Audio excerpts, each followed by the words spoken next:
saya sama teman saya akan menjelaskan Saya teman saya.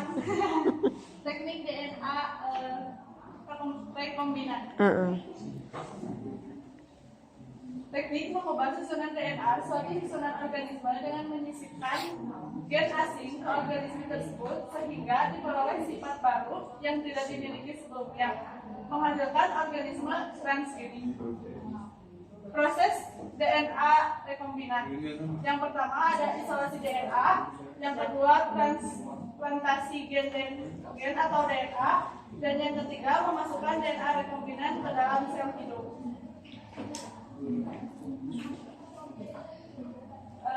Adapun ini langkah-langkah proses isolasi DNA. Yang pertama yaitu ada isolasi jaringan, yang kedua pelisisan dinding sel dan membran sel, melisiskan dinding dan membran sel dengan penggeresan atau homogenasi. Yang ketiga pengekstrasian dalam larutan. Yang keempat ada purifikasi, pembersihan hasil ekstrak dan zat-zat lainnya. Dan yang kelima ada presipitasi, bertujuan untuk mengendapkan protein CRISPR sehingga untai DNA tidak lagi menggulung dan berikatan dengan protein CRISPR sehingga DNA dapat berikatan. Kemudian di sini ada memasukkan DNA rekombinan ke dalam sel hidup. DNA rekombinan dimasukkan ke vektor sel bakteri ataupun virus melalui pemanasan dalam larutan NaCl atau melalui elektroforasi. Nah, kemudian di sini ada transplantasi gen atau DNA. Transplantasi gen dilakukan dengan cara menyambungkan gen yang telah diisolasi ke dalam DNA plasmid vektor menggunakan enzim ligase. Mungkin cukupkan sekian untuk presentasi kali ini. Sesi tanya jawab kami dibuka. Silahkan. Yo, Cung. Kelompok Kelompok berapa? berapa ya? Tiga. Ya. 5. Kayak 5, 3. Sabra. 2 tambah 3 5. Perkenalkan nama saya Nurul Aini, saya orangnya dari kelompok 6 akan mengomentari hasil dari kelompok 3. Bagus, tapi suaranya kurang jelas karena tidak terdengar dari belakang. Jadi nilainya 98. 98. Kalau terdengar 100 ya. Kelompok 6. Kelompok 6 98 yuk. Suaranya bintang-bintang ya guys. Pilek ya guys. Materinya bagus, terus hiasannya bagus, ada foto. Iya, semuanya ditempel ya. Minta foto semuanya ditempel. Kupikir mau milih gitu ya. Nilainya Nilainya 98. 98 kelompok 9 yuk. Oh iya. Komentar. Perwakilan dari kelompok 4 akan berkomentar penjelasannya kurang jelas. Terus presentasinya menarik karena foto pointinya banyak sekali. Banyak sekali itu. Ya. Iya itu. Iya ibu. Kasih nilai 98. 98 kelompok 4. Oke yuk. Udah? Yang lainnya mana? Yang lainnya? Kelompok sendiri kasih nilai dong saya. 1. Yuk 1 mana? Ya. Saya dari kelompok 8 mengomentari kelompok berapa ini? Ini 3. 2 ya 2. 2. Kamu kelompok 2. Iya kelompok 2. Bagus buat itunya, kertas presentasinya ada fotonya juga, ada hand letteringnya juga, jadi kecek nilainya 98. 98 dari kelompok 8. 98 yuk ya. Saya perwakilan dari kelompok 5 izin mengomentari. Itu hiasannya bagus, ada foto ibunya. Iya ngolok. Dan tulisannya juga kecil tapi jelas sih. Penjelasannya juga jelas. Nilainya 95. 95 dari kelompok 5. Dari kelompok 5 95. Yang lainnya kelompok 1 3 Rifki 1. 1 ya 1. lumayan bagus, cuma Lumayan ya. Terus ininya apa? nah, penjelasannya Penjelasannya tidak jelas. tidak jelas. Bukan kurang lagi, tidak jelas. Saya kasih nilai 95. 95 dari kelompok 1. Iya, kelompok 1 95. 3? Woi. Ya. 3 sama berapa tuh? 7 ya? Ya. 3 ya? Ya. Perkenalkan, nama saya Inaya dari kelompok 3. Izin bertanya, Akhirnya ada yang nanya juga. mengapa dalam teknik DNA rekombinan digunakan vektor dari plasmid bakteri? Oke, mengapa rekombinan menggunakan plasmid? Mau langsung dijawab atau ditampung? Oke, 7, tinggal 7. Mana kelompok 7? Oh ya, komen aja, oke. Saya perwakilan dari kelompok 7 ingin berkomentar. Pas presentasinya bagus sekali. Terus tadi ada foto ibunya juga lucu. Iya. Dan tadi penjelasannya juga lumayan bagus. Jadi dikasih nilai 100. 100 dari kelompok 7. Ya, jawab, Will. Siapa mau jawab? Kenapa menggunakan plasmid pada rekombinan DNA?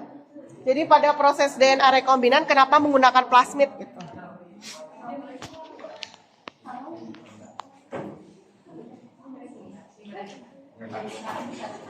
Padahal jawabannya takdir ya. Sudah semestinya gitu. Sudah semestinya emang pakai vektor. Ya, jawab. Yuk. Jawab. Jadi plasmid bakteri digunakan sebagai vektor dalam rekombinasi DNA, yaitu karena plasmid dapat bereplikasi atau memperbanyak diri. Sifatnya yang dikode oleh plasmid dapat diturunkan kepada keturunannya. Oke. Udah? Ya. Berapa nilainya dari sini aja deh? 100. Oke, 100 dari kelompok. Oke, udah selesai ya? Refleksi. Refleksi pembelajaran membuat Kertas presentasi. Iya. presentasi. Heeh. Di sini kami sangat menikmati sekali ya, karena prosesnya itu lumayan agak Ribet. ribet. Kan hilang juga kertasnya. Hilang. Oh, karena dipakai ya. Ini. Terus ketemunya di mana? Bikin lagi. Hah? Oh, enggak. Oh iya, kalau enggak nanti saya marahin Reza ya.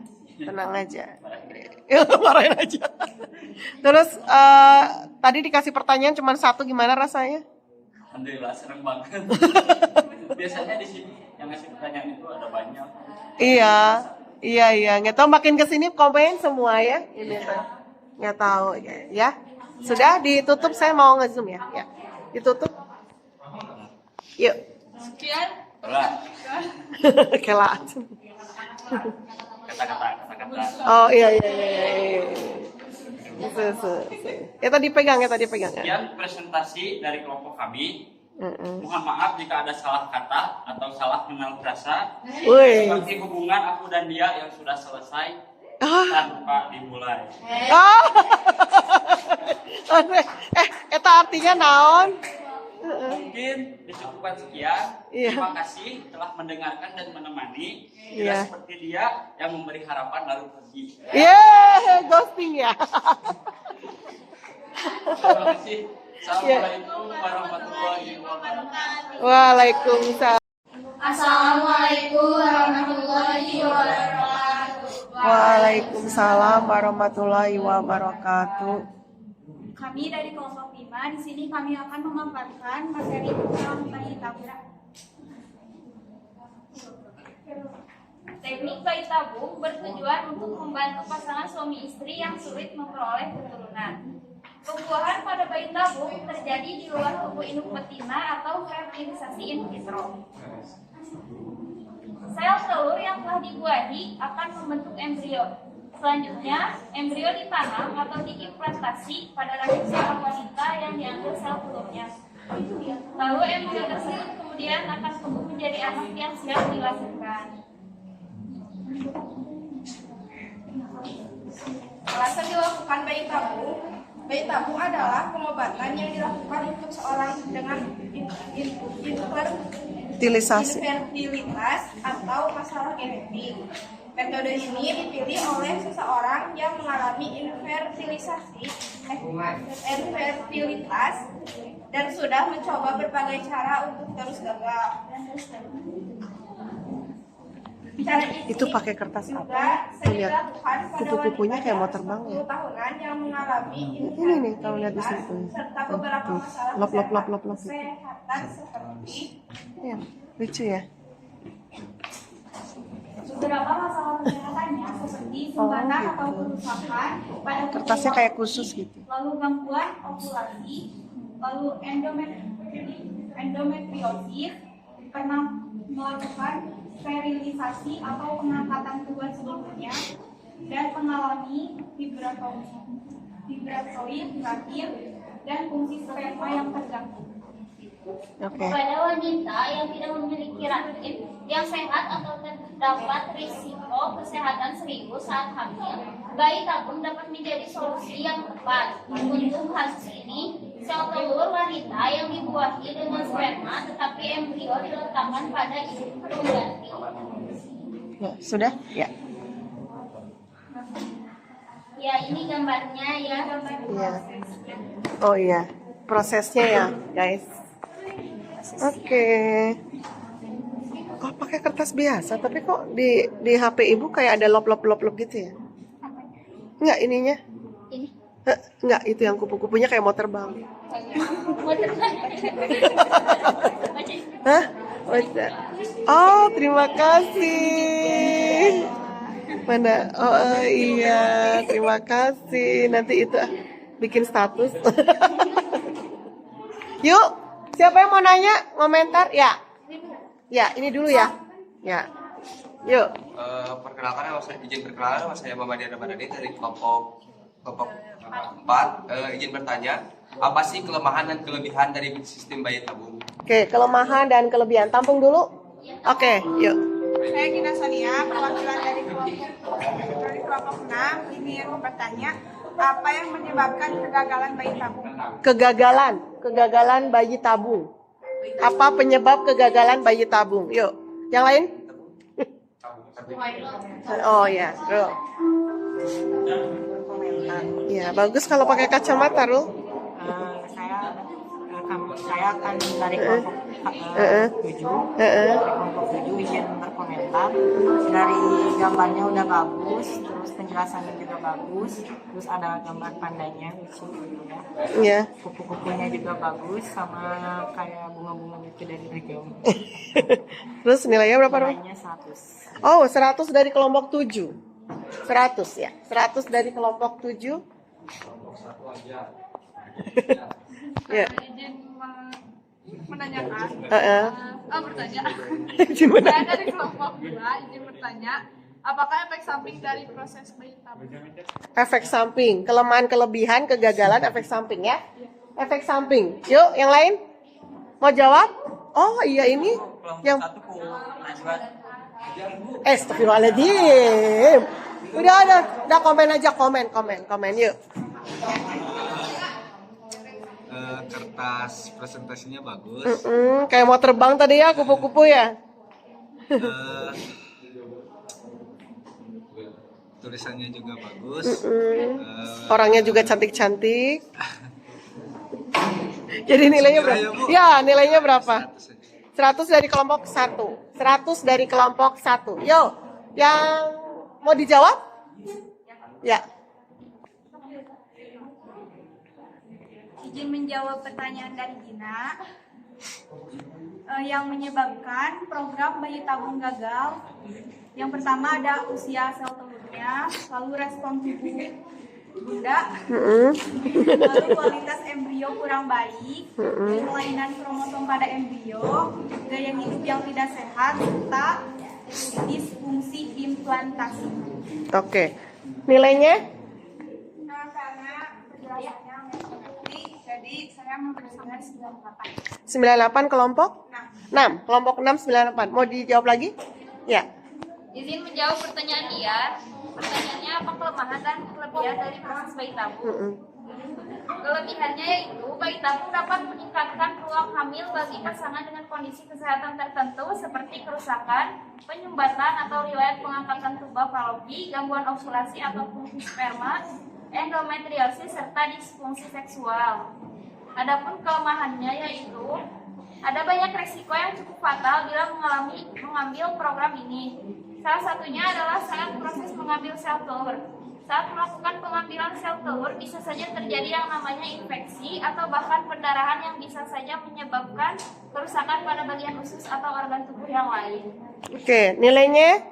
Karena jawabannya bagus, ini nilainya 98. 98 dari kelompok 4. Oke. Mau jawab? Satu lagi tadi. Kelompok sendiri dikasih nilai ya? Ada. Apa tadi ya? Oh iya, efek samping. Tadi sebenarnya sama ya efek sampingnya. Baca lagi aja.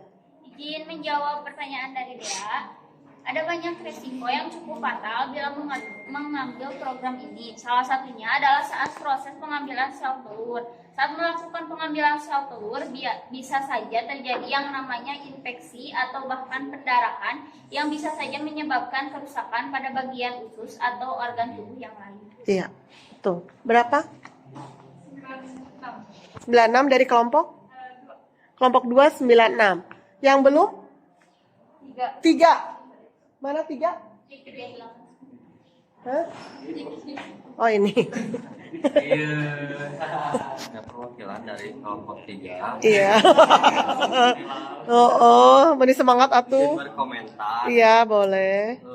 Gambarnya bagus. Ada doodle-nya, ada kupu-kupunya. Iya.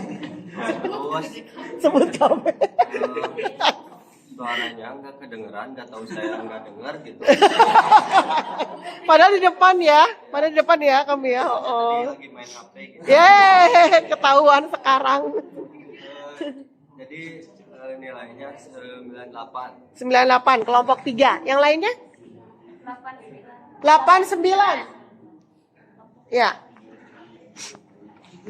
Saya Uda Janati dari kelompok 8, izin berkomentar. Kertas presentasinya bagus, tapi materi yang disampaikannya kurang jelas karena suaranya terlalu kecil. Tapi bagus sih kertasnya. Jadi nilainya 100. 100 dari kelompok 8, 100. Ya, 9 siapa? 9? Ya. Tulisannya bagus, penjelasannya juga bagus. Iya. Kertas presentasi. Presentasinya lucu banget. Pokoknya nilainya 98. 98. Oke. Udah beres? Nanti di rata-rata ya, tulis di kertasnya. Yuk, refleksi.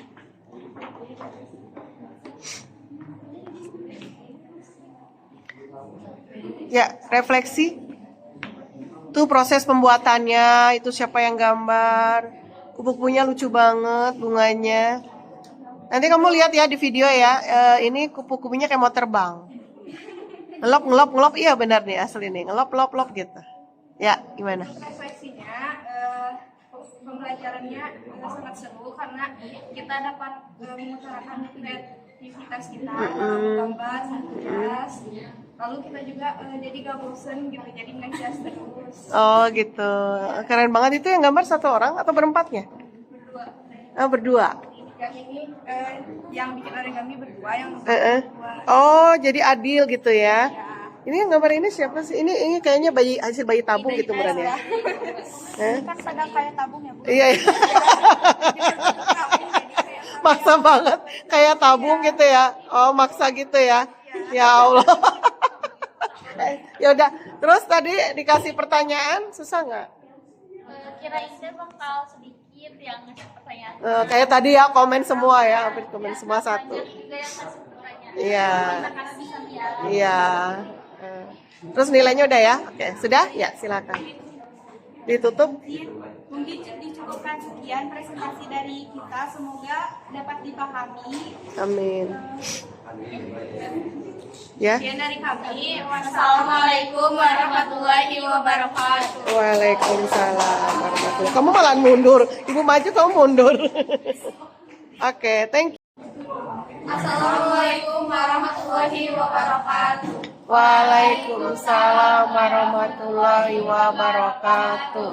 Kami dari kelompok 8 dan berdirinya kami di sini ingin mempresentasikan sekaligus memaparkan materi tentang peranan mikroorganisme.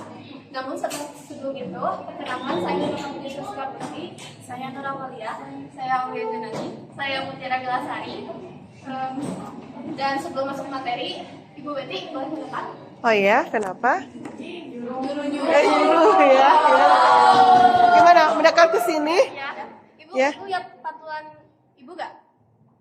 Mana? Ada. Mana sih? Ya, itu adalah wujud dari bidadari.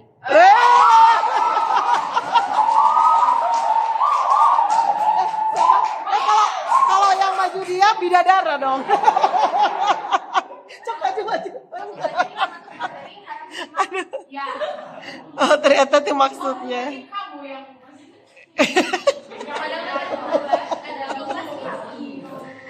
Jadi, bakteri yang hidup sebagai parasit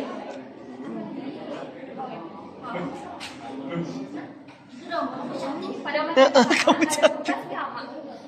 Bakteri yang hidup sebagai parasit pada jenis organisme saja dan jumlah bagus atau bukan organisme jenis lainnya dapat dimanfaatkan dalam bioteknologi. Dalam pembasmian hama atau dikenal dengan biological control. Contohnya, bakteri hasil rekayasa yang dibentuk Minimus, disebut Minimus, oke, merupakan keturunan dari Yang nulis siapa sih? Oke,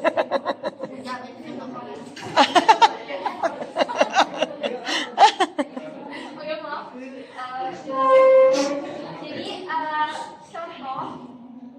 contoh aplikasi bioteknologi dalam pembasmi hama ada bakteri hasil rekayasa yang disebut Minimus, merupakan keturunan dari Pseudomonas atau dapat melawan pembentukan es selama musim dingin. Bakteri Bacillus Thuringiensis. dapat yang patogen terhadap ulat hama. Jadi si bakteri ini tuh bisa membasmi hama pada tanaman. Jadi tanamannya bakal tetap bagus. Ya, nggak dimuat. Ya. Oke. Yang kedua, mengatasi pencemaran. Atasan bujang, siar, alasan yang menghasilkan gas hidrogen. Hama tersebut adalah Bacterium. Bakteri ini akan mencerna dan menguraikan ulat serta menghasilkan gas hidrogen.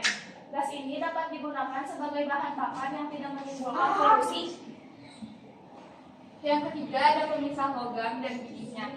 Bakteri Thiobacillus peroxidans mengoksidasi senyawa besi belerang atau besi sulfida. Bakteri ini termasuk jenis bakteri hemolitotrop atau bakteri pemakan batuan. Thiobacillus juga dapat digunakan untuk memperoleh logam berkualitas tinggi seperti emas, gallium, mangan, kadmium, nikel, dan uranium. Sudah? Ya, Ya. jadi itu materi yang kami sampaikan. semoga dapat dipahami dan selanjutnya kami membuka sesi tanya jawab sekaligus sesi pemberian kritik. Wis, kritik dong. Ya, yuk, siapa ya? Ya Allah ya Robby.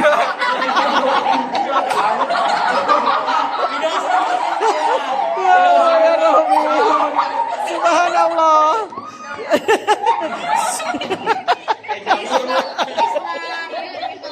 Apa jamur? Maskot ya, maskot 47. Yuk, gimana? Perkenalkan, nama saya Najia dari kelompok 4. Izin bukan bertanya, izin menyuruh. Tolong jelasin yang digambar yang itu tuh, yang di pinggir ini. Ya. Jembatan. Itu jembatan apa sih nonton siang? Mau dijelasin yang gambar itunya? Semuanya. semuanya. Semuanya ngambil tema apa dan dijelasin materi yang kalian bahas yang itu gambar itunya. Terima kasih. Iya, iya. Langsung dijawab ya? Ya. Nah, itu tuh pertanyaan akan jawab oleh Aulia. Itu maksudnya bakteri pembasmi hama. Bakteri apa sih? Yang Iya, iya. Bacillus thuringiensis. Bete. ya. Ya, jadi ini tuh ceritanya ada ulat yang memakan tanaman. Bakteri. Mana bakteri? Bakteri. Itu ulet. Itu Ya, ulat. gimana ulatnya makan tanaman? Nah, terus kita udah semprotin bakteri ini nih pembasmi hama ke tanamannya. Jadi setelah ulatnya makan tanaman dia jadi sakit perut. Oh, sakit perut. Ini tuh bukan Iya. mati. Aduh, ini guys lihat. Aduh, hehe. Pertamanya dia bahagia ya, hehe gitu. Terus yang lainnya sama, gambar yang lainnya juga dijelasin. Kenapa ada jembatan Siratal Mustaqim? Siapa yang bikin? Kayak penghubung antara relasi kami berempat. Oh, Ya. penghubung. Terus? Ini juga ada ini ya hamba tuh 12 sifat 7 Mm-mm. kebanggaan. Ya. Kebanggaan ya, cuma satu ya soalnya ya. Terus ini kenapa kupu-kupunya dikasih lope guys? Ini lihat. Itu tuh kegabutan ini mah mungkin kupu-kupunya lagi sedang berbunga-bunga. Oh, sedang berbunga-bunga ya kupunya. Terus ada pohon buat? Pohon kehidupan. Oh, pohon kehidupan terus Kan ada biologi, bakteri biologi. gitu. Enggak, ini tuh sebenarnya gambar buat ini. Itu Thiobacillus peroxidan. Oh, basil peroksidan. Oke. Kalau ini Itu Clostridium botulinum. Oh ya, ya. Oke, itu yang BT itu ya. Iya. Oke. Sip, nilainya berapa? Mas?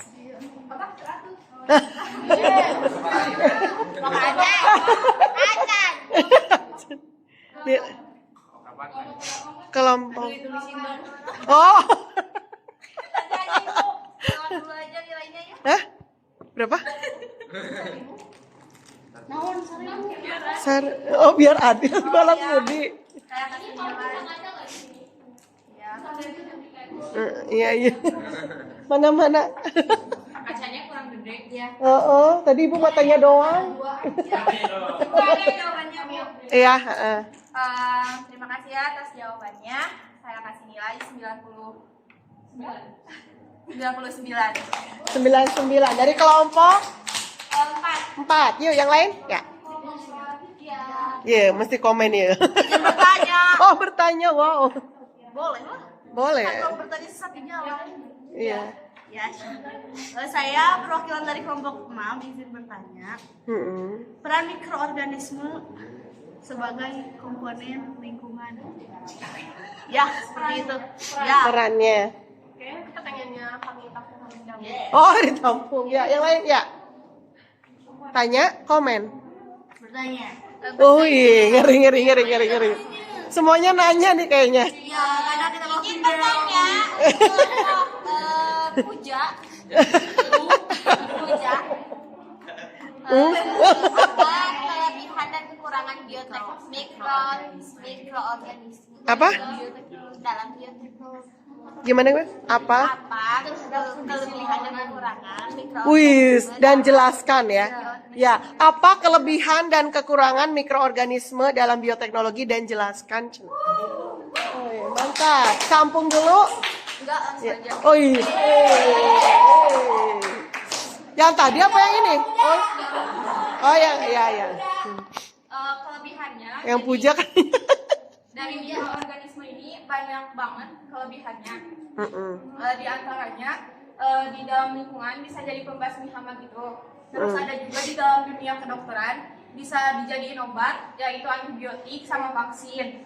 Terus buat makanan dan minuman, peranannya itu kayak misalnya bikin tempe, terus keju, mentega, kecap yang kayak gitu, yang fermentasi. Terus buat di industri kayak pemisah logam. Terus ada juga yang mengatasi pencemaran. Ya, berarti langsung bisa jawab pertanyaan Kekurangan jelas. lingkungan bisa ya? Langsung jawab? Ya. Ya, bisa ya? Mungkin ada apakah ada dampaknya kayaknya misalnya buat tubuh manusia? Ya, misalkan tadi konsumsi terlalu banyak. Kalau kekurangan mikroorganisme sih ada. Apa tuh? Contohnya dari kalau ini gak sih? Diskusi dulu. Diskusi sendiri nih.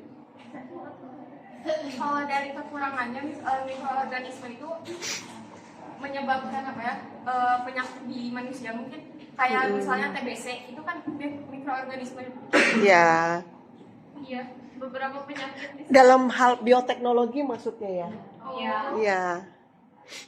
Pemakaian terlalu banyak gimana menyebabkan organisme tersebut mengalami apa kemarin? Kekurangannya di Mutasi. Ya, jadi organisme tersebut bisa mengalami mutasi. Jadi kita pengennya A, ternyata berlebihan gitu kan? Oke, gitu ya. Oke, nilainya? Sebentar. Sekalian ya. 98. Oke, 98 ya. Kasih nilai ya karena udah dijawab ya tadi. Sekalian ya. Ya, Kelompok 6 ya. kami beri nilai 99. Wih, 99 dari kelompok 6, 98 dari kelompok 9. Oke, yuk. Saya perwakilan dari kelompok 5 izin bertanya.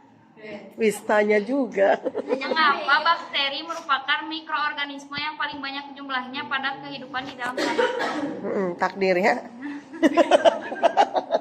Mengapa mikroorganisme paling banyak di dunia ini? Di bumi ya. Di bumi. Ya, di bumi ini. Langsung jawab? Langsung aja. sebenarnya kan bakteri itu Puji. kecil banget ya. Kecil jadi terus dia tuh bisa berkembang dengan cepat, perkembang biakannya tuh cepat banget. Enggak apa ya, enggak kayak yang biasa gitu perkembangannya generatif. Kan kalau- Vegetatif ya. Iya, kalau ini vegetatif. Jadi bisa bertahan membelah gitu. Apa sih? Fragmentasi. Membelah diri ya. Membelah diri. Bisa membelah diri makanya jadi banyak banget gitu. Oke, nilainya berapa? Karena penjelasannya jelas, jadi nilainya 100. 100 dari kelompok 5. 5. Oke. Kelompok sendiri udah kasih nilai? Kelompok berapa yang belum? 1, 2? Ya. Oke. Perkenalkan namanya saya Cynthia dari perwakilan kelompok 3 mau berkomentar aja. Gambarnya bagus, keseluruhan bagus. Cuman kalau ada yang bertanya pengen puja. Oh. Ya, kalau Kenapa jadwalnya sih ini? Oh iya, jawab puja ya. Oke, request ya. Iya. Harusnya nanya. Ya soalnya kalau nanya pusing, nanti aku yang bikin pertanyaannya pusing. Oh Jadi gitu. orang lain yang nanya, aku yang mendengarkan. Oh iya, tapi harus puja. Oke, ya request ya. Nilainya 99. 99 dari kelompok 3. Oke. 99 dari kelompok 3 harus dipenuhi permintaannya. Oke, kelompok yang lain? Ya. Nanya. Saya Muhammad Ali Al-Fatir, perwakilan dari kelompok 2. Karena udah banyak yang bertanya, jadi saya izin memberikan komentar aja. Oh iya. Izin memberikan komentar ya untuk atas presentasinya bagus banget, ada kacanya segala. Iya, ada kacanya. Harus ngaco, Will, biar jadi bidadara. Bukan jadi bidadara, Bu. Apa? Malah jadi sadar diri. Ngaco dong itu namanya.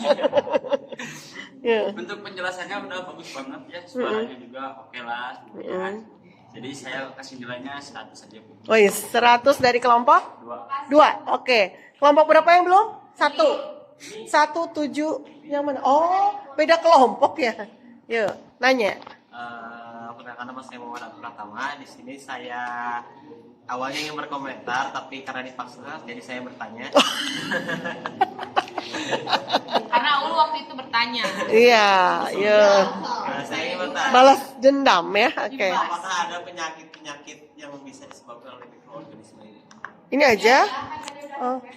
Iya, puja. Gampang dong, tadi kan udah dijawab ya. Iya. Penyakit yang disebabkan mikroorganisme? Iya. Dipaparkan saya jawab yang TBC. TBC doang. saya jawabnya tidak bisa banyak, soalnya lagi sakit itu.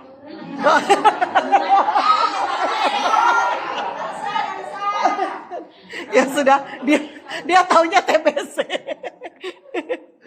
Gigi bisa karena mikroorganisme nggak? Oh bisa katanya.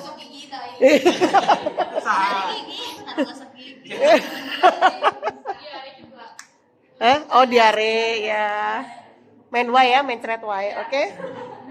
Berapa pik nilai? Terima kasih atas jawabannya. Kertas presentasinya bagus, penjelasannya bagus. Saya kasih nilai 100. Weh, 100.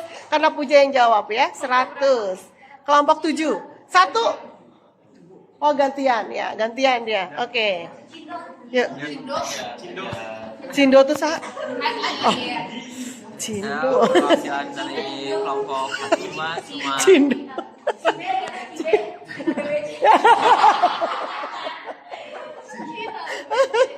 Yuk. ingin berkomentar ya, Bu.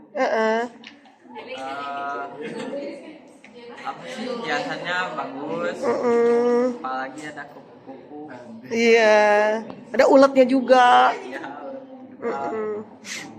jembatan Siratul Mustaqim. Jembatan Siratul Mustaqim. Jadi Iya. Nilainya? nilainya saya kasih 98. Oke, 98 dari kelompok 1 beres ya. Oke, nanti di rata-rata yuk refleksi. Refleksi. Puja aja nah. Moderator kan Puja teh ya. Oh.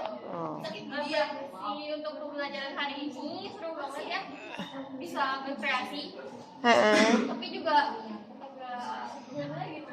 Ribut. Ya, soalnya banyak. Banyak yang nanya. Oh. Kalau kamu juga banyak nanya. Iya. Tapi gak apa-apa, gampang kok jawabannya. Gari. Kebetulan salah satu anggota kami ada yang sakit, jadi gak bisa banyak berbicara. Oh, nggak bisa ngomong ya? Iya. Karena ada mikroorganisme mungkin tadi. Iya. Oke, sudah? Ya. Saya mau penasaran mau ngaca tuh. Nggak, sok kamu tutup dulu. Sekian presentasi dari kelompok kami.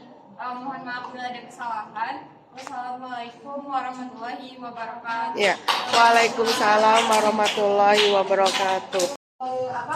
Ngikutin bayi tabung ini karena sudah 15 tahun tidak punya anak. Sebelumnya dia pakai inseminasi buatan. Kalau inseminasi buatan itu sperma suami dimasukkan pakai alat ke ovum. Jadi mereka supaya bertemu.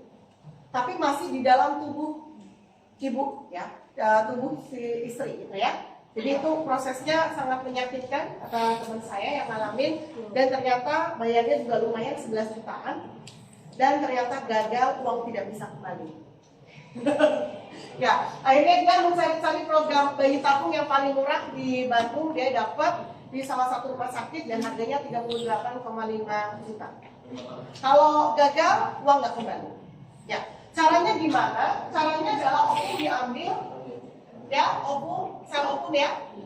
Ambilnya kemarin tahu ya, masuk dari vagina ya, tidak perlu operasi.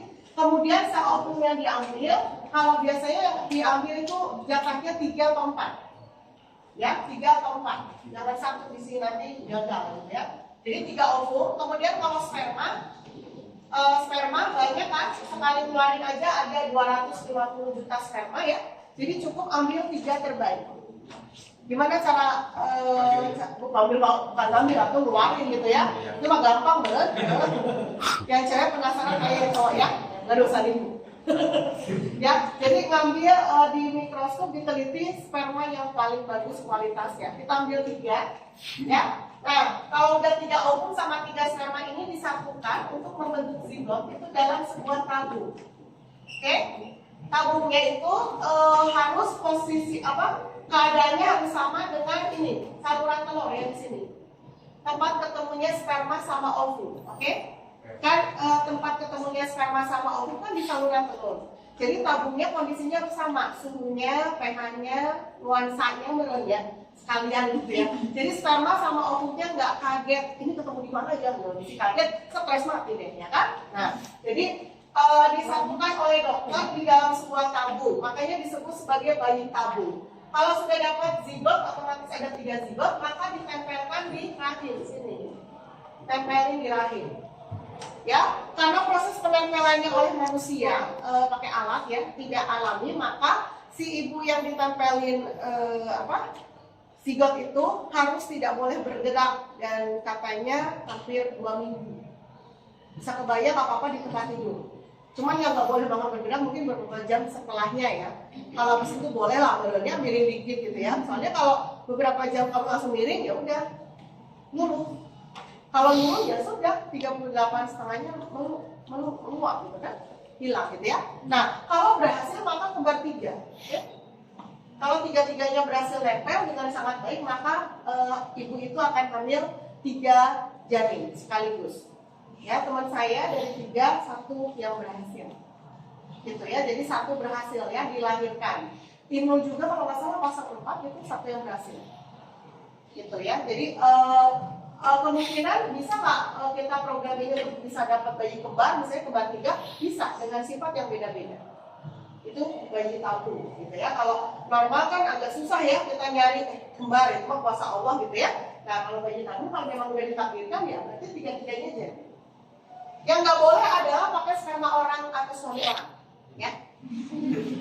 Iya betul kan? Kalau ovumnya saya, sperma suami saya, kemudian ditaruh di rahim saya, wajar dong anak saya. Iya. Kemudian kalau tadi ada teman kamu menyebutkan kalau memang ada masalah si wanita itu terhadap rahim, maka bisa pinjam rahim. Tapi ini biasanya kasusnya agak rumit. Misalnya gini, kalau misalnya ovum saya, terus sperma suami saya, kemudian jadi zigot, kemudian saya nggak bisa hamil, ya rahimnya nggak kuat, maka saya minta ditempelkan ke rahimnya Windy misalnya, gitu ya. Berarti Windy yang hamil melahirkan anak biologis saya sama suami saya, bukan anak dia.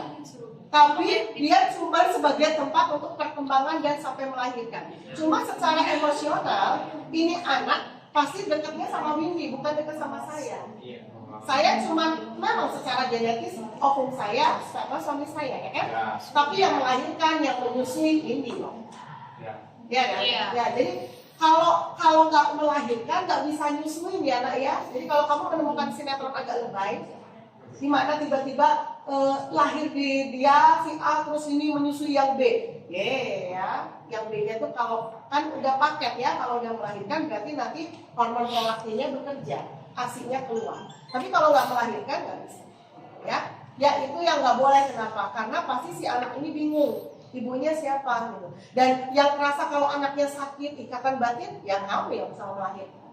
Sedangkan saya sebagai ibu biologisnya kagak merasa apa-apa, udah pecut gitu ya. Nah, jadi itu yang tidak diperbolehkan kecuali kalau memang sangat-sangat dibutuhkan ya, pasangan suami istri itu memang pengen punya anak dan rahim si istrinya tidak memungkinkan untuk bisa perkembangan janin ya, maka pinjam rahim gitu ya, bayi tabung. Nah,